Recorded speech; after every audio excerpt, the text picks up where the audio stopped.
Back in early 2019, I uploaded the first video for this specific channel. It wasn't my first attempt to do something on YouTube, as I had previously started a channel called The House of Dork. Thankfully, all evidence of that channel has been wiped from the internet, and even my local hard drives, as I clearly had no idea what I was doing at the time. But I just wanted to try doing something. But even failures and stumbles can lead to something better, and working on that channel is what led me to realize that I needed to do something that was more focused. And that, combined with my love of the Sega Genesis from childhood, led to the creation of Zilog and Moto. As many games as I had played for the Genesis in the 90s, there were many that I had not, and this was even more true for the Master System, of which I had played maybe 3 games back in the day. I remember playing Spellcaster and Outrun, and that was about it. But now with this channel, I had a real reason to track down all these titles that I had missed out on, not just on the Genesis, but on the Master System too, and spend real time on them rather than just play through Doom for the 5th time due to them re-releasing it again for modern consoles. However, I should probably pause for a second because I'm sure that there's some of you out there that don't know me, but even with you not knowing me, you're kind of nodding your head in agreement about playing Doom again. It's weird. It's almost like John Romero and John Carmack signed a deal with the devil to get all of us to play Doom forever. Hi, my name is Dave, and welcome to Zilog and Moto, the channel where when I'm not debating about whether to use the single or double-barreled shotgun, I'm out to collect and review the nearly 1,280 titles released in the English language for the Sega Master System, Genesis/Mega Drive, Sega or Mega CD as the case may be, and finally the 32X. Basically, if I can plug it into a Genesis either by itself or with some sort of add-on, and be able to read what's up on the screen, I'm trying to get a copy of it and review it for posterity, with both looks at that original packaging and gameplay captured from original hardware whenever possible. You know, those jokes probably would have worked a lot better if I was reviewing the 32X version of Doom this week instead of Phantasy Star. Well, that's what you get for not having an editor. Where was I? Oh yeah, Phantasy Star. Being that I, like most Americans, completely whiffed on the Master System when it was first released, I had never played the original Phantasy Star. So when I started the channel, I wanted that experience to be one of the first games that I focused on, and that's how it ended up being the subject of the 4th episode, almost 6 years ago now. Thankfully, it was fantastic, no pun intended, and it was an even better game than I could have hoped for, to the point where I was kind of mystified as to how Final Fantasy ended up being the JRP series du jour for most people in the 90s, including myself. I wasn't a Nintendo guy, I mean clearly, but even I still managed to play Final Fantasy II, III, and even Mystic Quest. So where did everything go wrong for Sega? We've already established a good base with the original Phantasy Star, even though it was an expensive title on a console that no one owned. But now with the Genesis, Sega had a chance to start over and try to launch the series again. Just think, a game that already featured better graphics and sound than its NES counterpart with an original plot and a heroine to boot. All Sega really needed to do was throw a 16-bit coat of paint on it and expand the story a little, and they'd be golden, as Final Fantasy II wouldn't appear in the United States until over a year and a half later. Well, if you're watching this, you know that even with a 20-month head start, things didn't quite go as planned. We'll dig into what might have been rotten in the state of the Algo Star system, but first, a look at the package. If you're looking to pick up a copy of Phantasy Star II, there's a few things to keep in mind. I don't really want to debate what it means when someone says a complete copy of a game, because some people say you need to have everything that came with the game originally, which could be a warranty reply card or maybe a promo poster, that sort of thing. But usually when I say complete, I use a looser definition of the term that means just more of the things that are useful for playing the game. And then that other stuff is more of a nice-to-have bonus. I'm certainly not going to drive myself crazy trying to figure out which games came with reply cards and then try to track those down, but if that's what you're into, I mean, by all means, it's not like you're trying to collect all sealed copies, right? Anyway, following my rules, normally when picking up a game, all you're usually interested in is the manual, but every now and then, usually on RPGs, publishers would go all out and include extras, because even with a good manual, sometimes games from this era could be a bit tricky, especially before the advent of the internet. Yes, Virginia, there was a time before the internet when gamers couldn't just go and look up maps of dungeons on their phone with all the key items marked. It was a dark time.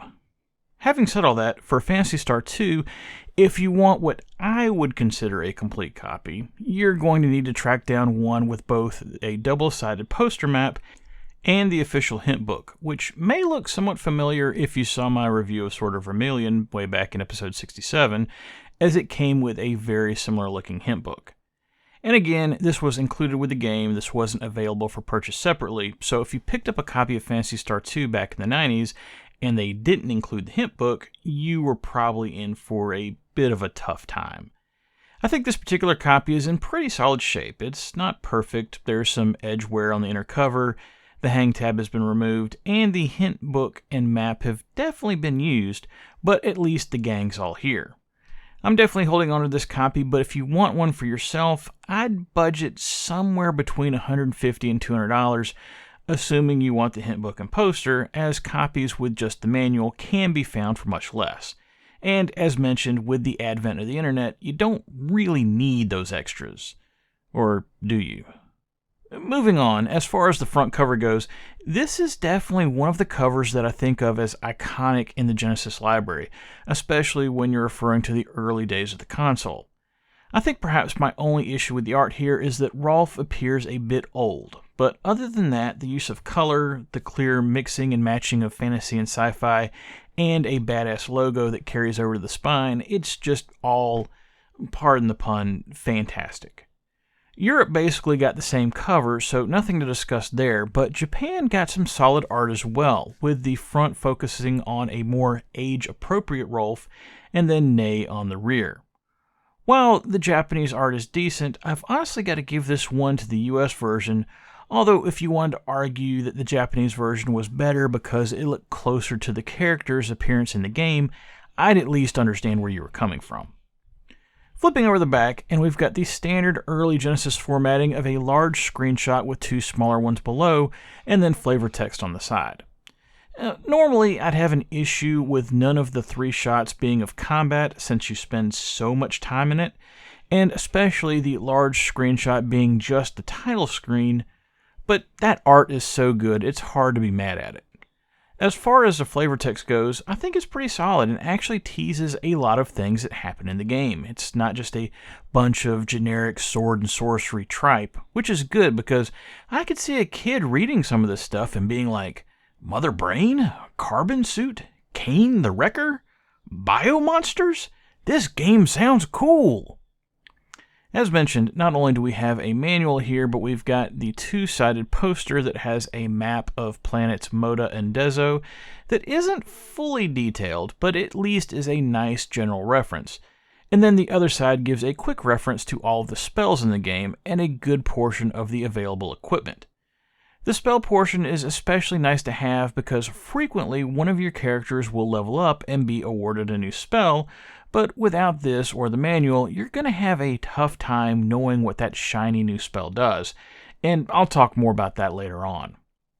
Then there's the other incredibly important bonus for this package, the hint book that's referred to on the front cover. It says right on the front of the hint book, your adventure would be very difficult without this guide, and they are not kidding.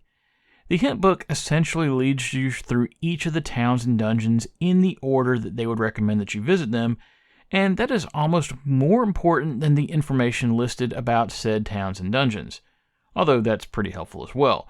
But it should be pointed out that even with the dungeon layouts that are included, you still will be probably finding yourself looking for a proper walkthrough or map online if you're playing it now.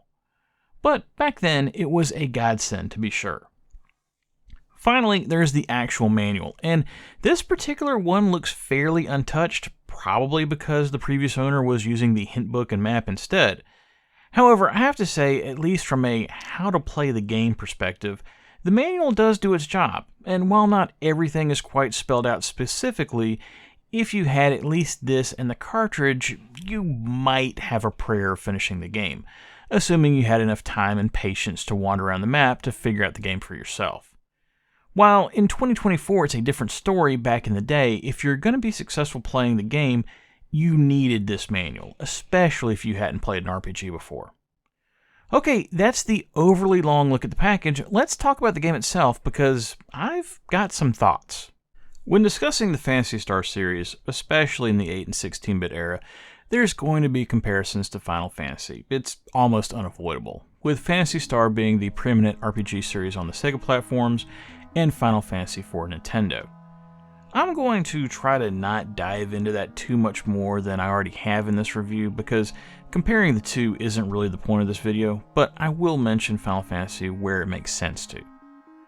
One of those places where you can make a comparison, or actually in this regard more of a contrast, is the plot of the game. If you've played any of the Final Fantasy games, you're probably aware that none of the main numbered games in the series are connected in any way. Yeah, they all seem to take place in the same universe due to shared elements like Mogs, Chocobos, and Phoenix Downs, but even with those similarities, Squaresoft made a point of not having the games be direct sequels, at least until Final Fantasy X-2 was released in 2003. Phantasy Star isn't like that. While the games do feature completely different adventures, they at least all take place in the same timeline in the same galaxy, specifically the planets of the Algo star system. Phantasy Star II doesn't specifically require you to have played the first Phantasy Star game to understand what's going on, but it does have several callbacks to the first game, with one specifically alluded to in the intro to the game, as main character Rolf is having recurring nightmares involving an unknown, to him, heroine fighting an evil villain. This is of course a reference to Alice's fight against Dark Falls from the first game. And if you're wondering how these dreams tie into the plot of Phantasy Star II, well, all I can say is that it will be revealed in time as you play the game, but I don't want to spoil anything here. Due to the fact that knowing what happened in Phantasy Star isn't integral to understanding what's going on in Phantasy Star II, I can't say that the storyline cohesion is overly important to the game, but it is something that I really appreciate Sega doing, as opposed to other series RPGs at the time that seemingly existed in a vacuum. And it just makes sense. Sequels should build on what came before, and it's kinda weird when they don't. Unfortunately, once you start to play the game, you realize that even though there was an effort to tie Phantasy Star II back to the first game, there's other places in which it seems like that same effort might have been a bit lacking. And I recognize that some of what I'm getting ready to complain about might come down to a poor translation for the English version. I can't read Japanese, so all I can go off of is what I have before me. And what I have before me is a game that doesn't really make a whole lot of sense at times. The game is set about 1,000 years after the events of Phantasy Star, and you play as Rolf, or whatever you choose to rename him as, who is some sort of government agent for the capital city Paseo on planet Mota, or Motavia as it was called in the first game. Rolf has a friend named Nay, who happens to be a result of an experiment to create a new race of people from a combination of human and biomonster DNA, because clearly the designers of the game had never seen the Fly before. Regardless, somehow Nay is human enough to where she can just walk around with Rolf and accompany him as he completes his task for the government. However, a few years before the game takes place, apparently biomonsters have started to be produced on Mota, making it dangerous for people to travel outside of cities. This is kind of a problem, so Rolf is given the task of going to find out what the heck is going on and why things are so out of whack with the environment. It's a simple enough backstory, and actually I like the setup. The problem is that things seem to fall apart kinda quickly. While the game has a traditional role-playing setup of having a large land area to explore, and in this case 2, as you will visit 2 of the 3 planets in the Algo system during the game doesn't always do a very good job of explaining where you should actually be going or exploring. There's some dialogue when talking to townspeople, and there's a few hints here and there, but overall, if you're not using the hint book or a walkthrough, you're gonna be spending a lot of your time in the game wandering around looking like John Travolta from Pulp Fiction. And don't get me wrong, I don't necessarily expect the game to be pointing out your next directive with a giant red arrow saying, "Go here," but the game just seems oddly cryptic in places, in a way that I don't remember the original Phantasy Star being.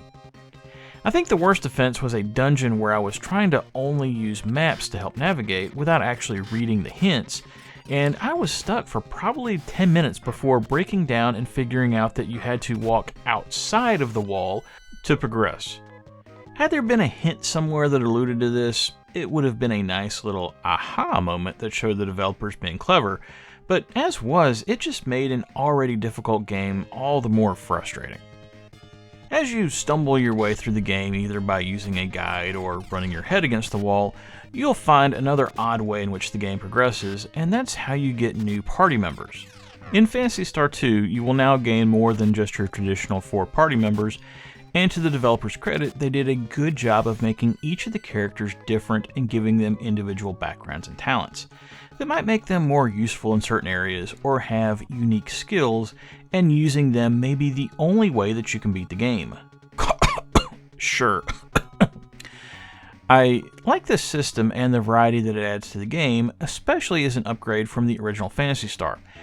However, there's just one problem, and that goes back to the same minimalistic, at best, story, and that's how you actually get the new party members.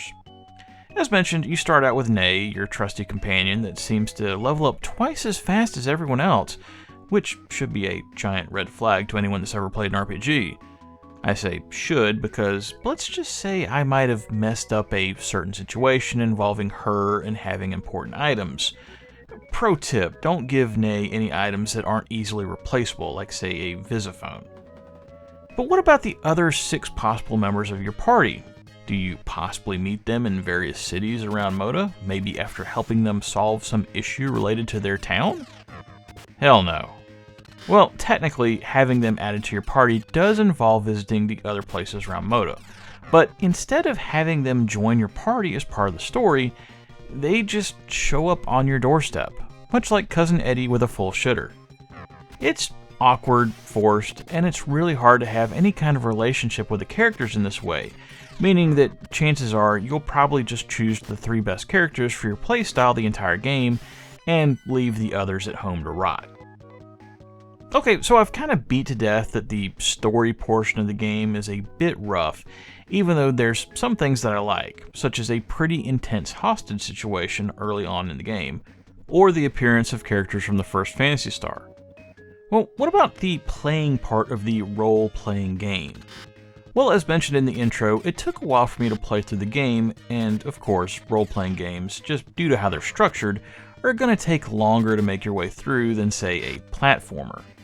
But in the case of Phantasy Star II, it wasn't just the game's length that was an issue, it was the difficulty. When I say the game is hard, I don't just mean the aimlessness of it all. No, actually there's some balance and structural issues here as well, that I don't really understand how they got through playtesting. Even from the beginning of the game, you're going to have to do some work to survive the various dungeons. And that's understood with it being an RPG, there's going to be some grinding involved. But with how complex the dungeons are, even with a map, you're going to have to be careful to stay alive. True story, one of the reasons why this review is being done at the end of the year, rather than say this past summer, is because I had what I had thought leveled my characters appropriately, and started playing through the 3rd dungeon. Explored everywhere, got all the items, and was almost out of the door when I party wiped. I had to put the game down for a few months after that. I was not happy. And you might be wondering, well, why is the game so difficult? What could they have screwed up so badly that worked fine before? If you were an appropriate level for the area, that is. Well, I'll tell you, but the short answer is magic. Magic in Phantasy Star II is referred to as technique, and each of the characters have technique points, which are needed to use techniques, and players get more techniques the higher level they get. All pretty standard stuff. However, there's 2 main issues with techniques, one that's more of an annoyance and one that's needlessly frustrating. The first issue is the name of the techniques. They don't really make any sense. If I just happen to say to you, I have 3 techniques here, Fanby, Sue, and Rimmet, and I want to use one of these to paralyze an enemy, which one should I pick? Would you have any idea what technique I should use? No, of course not, because the names are all gibberish for the most part. Whoever was doing this portion of the translation failed completely, and as a result, I basically didn't use techniques much at all during the game, unless they were the same 3 healing ones that I was able to memorize what they actually did. However, let's say you do manage to learn which techniques do what, and you want to use them to help out in combat. Well, that still requires technique points, right? Well, what happens if you get halfway through a dungeon and run out of technique points? Well, you're screwed. There is no way to recover technique points outside of the hospital in town. There's no save points in the dungeons that recover technique points for you, and there's not a single item in the game that recovers them, not even a hidden one that you could potentially steal. It's to the point that in a strategy that I read for dealing with the final dungeon of the game, the person who wrote it specifically said that you should run from all battles in that dungeon so that you would have all of your technique points available for the bosses at the end. I don't know about you, but an RPG that actively discourages magic use like this is odd at best. Another mechanic that I have to complain about is how the characters recover from death. Or don't.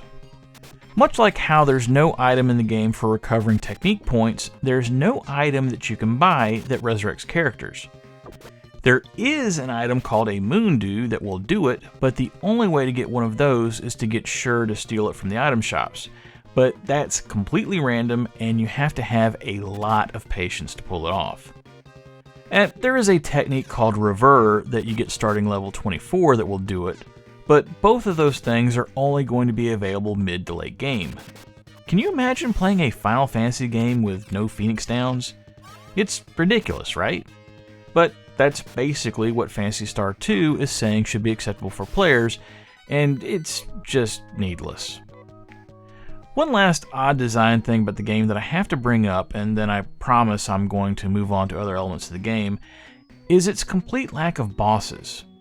And complete is technically an overstatement, but there's only 3 bosses in the entire game. 1 in the middle, and 2 at the end.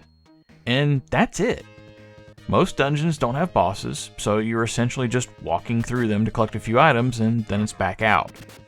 I guess with the overall difficulty of the game, I probably shouldn't be complaining about a lack of bosses, but it just feels weird and somewhat anticlimactic in places, especially compared to other RPGs. Now, I know I've been pretty rough on the game so far, and this review probably hasn't gone the way that some of you might have thought, but it's certainly not all bad. On the front of the box, the game is advertised as being 6 megabits, which was a big deal at the time, as it was the largest cartridge available for any console when it was released. This extra size allowed for plenty of space for graphics and sound, and Sega filled up the cartridge with quality on both fronts.